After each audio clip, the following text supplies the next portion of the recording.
Tourism has long been essential to the French economy, with Paris consistently ranked among the most visited cities on the planet.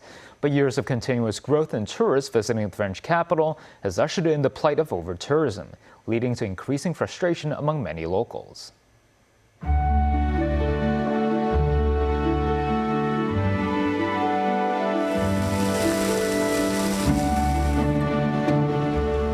Deemed the capital of romance and home to world-renowned landmarks such as the Arc de Triomphe and the Eiffel Tower, visitors to Paris often find themselves surrounded by crowds of fellow travelers more so than works of art and history.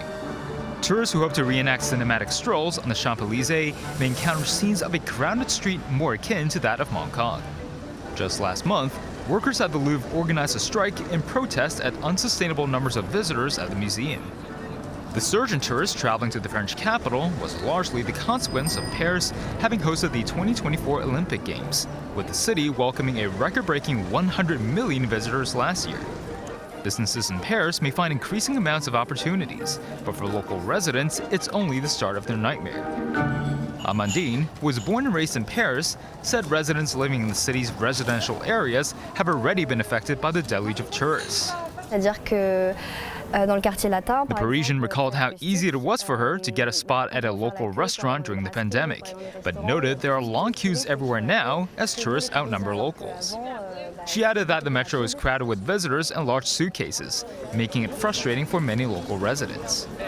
Amandine says she initially planned to rent a place for herself, but had to face reality after finding out most homeowners prefer to lease their property to tourists. This as the French government predicted that tourist figures will only increase throughout this year. But the local tourism sector believes this development will eventually lead to an internal crisis and is planning to reduce overseas promotions. In a bid to promote luxury tourism and attract more high-spending visitors, French authorities earlier allocated 1.7 billion Hong Kong dollars to assist with the effort. However, representatives of the French tourism ministry find such tourism packages lacking. This Secretary General of a joint Chinese-European Tourism Association said those who wish to purchase tickets for a metro or bus ride in Paris are often confused by the unhelpful infrastructure. He suggested that the French government adopt digital solutions to make consumption in the city more efficient. Meanwhile, some Parisians encourage France-bound visitors to consider going to other regions of the country, such as Normandy or the French Riviera, and urged authorities to improve transport to these locations.